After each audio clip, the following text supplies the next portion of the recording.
O outro ponto também tem a coisa de você quebrar a continuidade de uma sociedade que ele estava falando.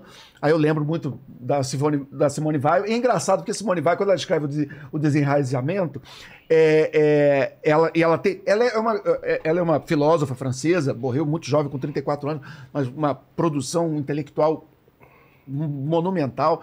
E ela se identificava com o marxismo, né? Principalmente na juventude. Depois ela brigou. Você sabe da história dela com o Trotsky, que o Trotsky dormiu na casa dela? Não, isso não sei. Essa história é maravilhosa.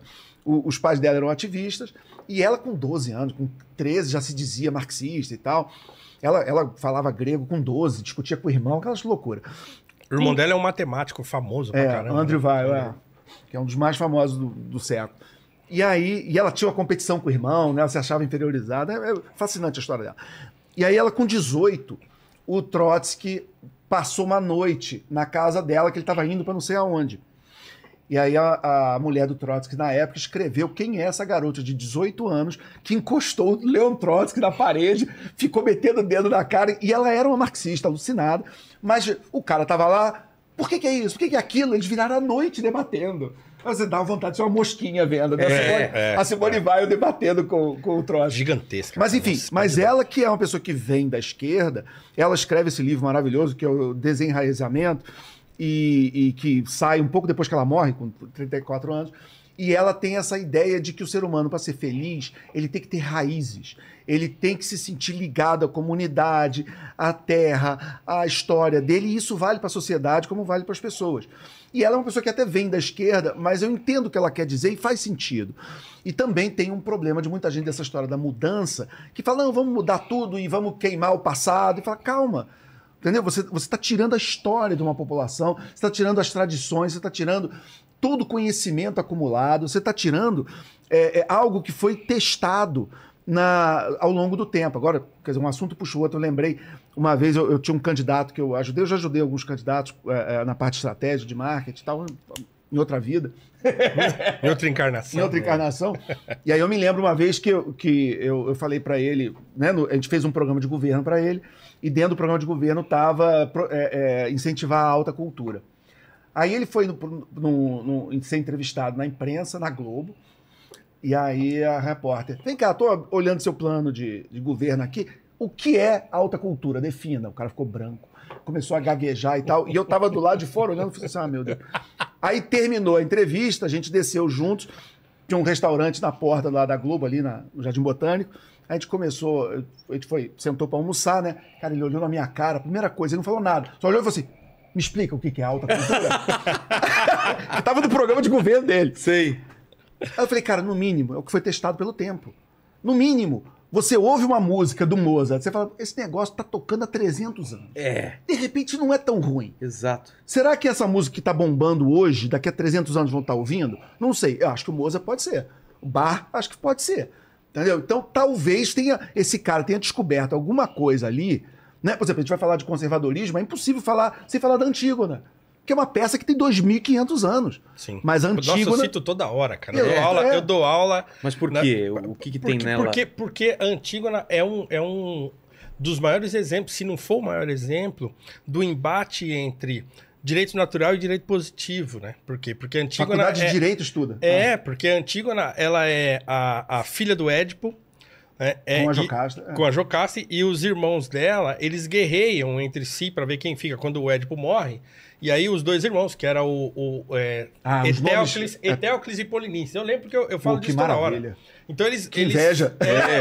Não, porque aí o Creonte assume o trono e ele fala, enquanto os moleques estão novinhos, eu vou assumir o trono. E o Creonte era o cunhado do Édipo, então ele assume o trono e vai cuidando enquanto os moleques crescem. Quando eles crescem, aí eles começam, tá, mas e quem vai assumir o poder? Aí eles ficam discutindo, o Creonte fala, não, por que vocês não fazem uma alternância de poder? Assume um, aí depois fica um ano, vem o outro, fica um ano e tal. Aí o Etéocles assume o trono, quando passa um ano ele fala, tá gostoso aqui, não vou sair não. Aí os dois começam a discutir, aí o Polinices se junta com um exército inimigo e guerreia contra o irmão. E os dois morrem e se matam na guerra. Mata o outro. Na guerra, um enfia a lança no outro, os dois morrem juntos. E aí você imagina, dois irmãos. Os dois morrem, aí, e agora? Aí o Creonte volta pro poder E ele fica pé da vida com o Polinices porque ele traiu o irmão, né? Troy, ele guerreou contra o irmão. Aí ele falou, ó, baixou um decreto na hora e falou assim, ó, Polinices não pode ser enterrado porque ele traiu com as honras. Porque assim, tinha um lance religioso, assim, que se você não enterrasse o cadáver, o espírito dele ficaria vagando. É uma parada da mística grega da época, da religião grega. Então... E ele dá uma ordem explícita, que ele fala, olha, ele vai ter que ficar ao relento sendo devorado por cachorro, urubu, entendeu? Não, pô. E quem quiser enterrar ele vai morrer também. É pena de morte. Tem que deixar o cadáver do lado de fora da cidade apodrecendo para você virar comida de cachorro de urubu. E aí a Antígona fala, pô, mas não pode, né? A irmã. Fala, não posso deixar meu irmão assim, vagando. Então a questão do direito natural para ela, daquilo que era passado dos antepassados e tal, era muito mais valioso do que o decreto do rei daquele momento ali. Com certeza. Aí ela pega o corpo do irmão escondido, sequestra o corpo do irmão, vai lá pro deserto e vai enterrá-lo. E faz a cerimônia toda. Faz a cerimônia toda tal. E os caras pegam ela no pulo. Ela vai presa. Então a discussão que ela tem com o Creonte, cara, assim... É lindo, é lindo. Assim, ó, tudo bem, você tem sua lei e tal, mas assim, antes eu obedecer aos deuses do que obedecer você. A lei que você quer que eu desobedeça...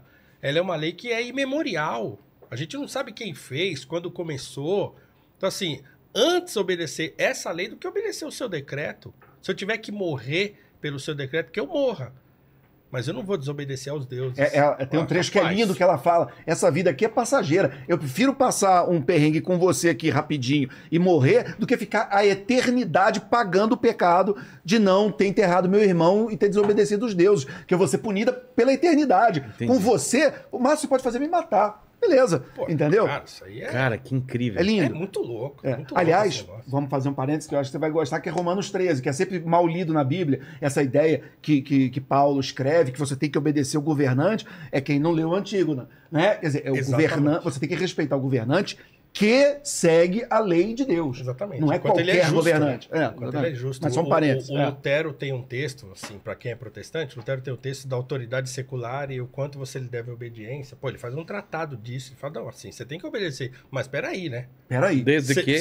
Você obedece a Deus primeiro. Então, assim, a partir do momento em que o governante passa a desobedecer a Deus, aí você não é mais obrigado a obedecê-lo. Então, quer dizer, ele está traindo... Bom, ele puxou sardinha pro protestante, eu puxei pro católico. o Juan de Mariana, né? O escolástico, o espanhol, verdade, também tem o texto. 13, acho. Isso, 15, eu acho. 15. Ele tem o do século de ouro ali, do Filipe II e tal, então 16, né? Ele tem um texto maravilhoso também de regicídio e tal. Mas enfim, tá muito teórico o negócio. Não, mas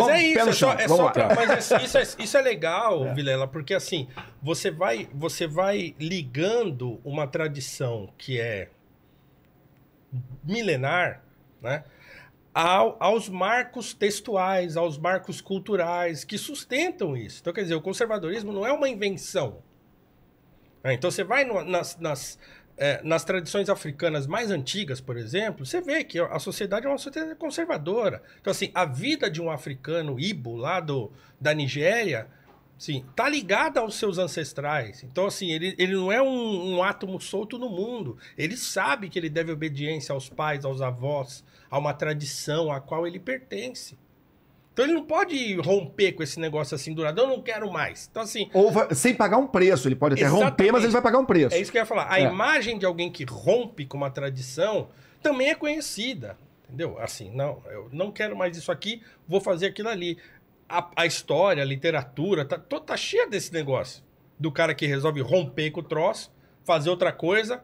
E aí o resultado ele vai pagar pelo que ele fez. Às vezes dá certo, às vezes dá errado. Mas e aí você fala isso, aí, então você é um reacionário preso ao passado. Não. A gente apenas quer que a mudança seja, ninguém é contra a mudança, mas que seja uma mudança refletida. Que você tenha um mínimo de cuidado com o que você está destruindo, né, e o que você está querendo construir. Agora, sem destruir e construindo algo que vai dar um resultado positivo, tamo junto, vamos embora.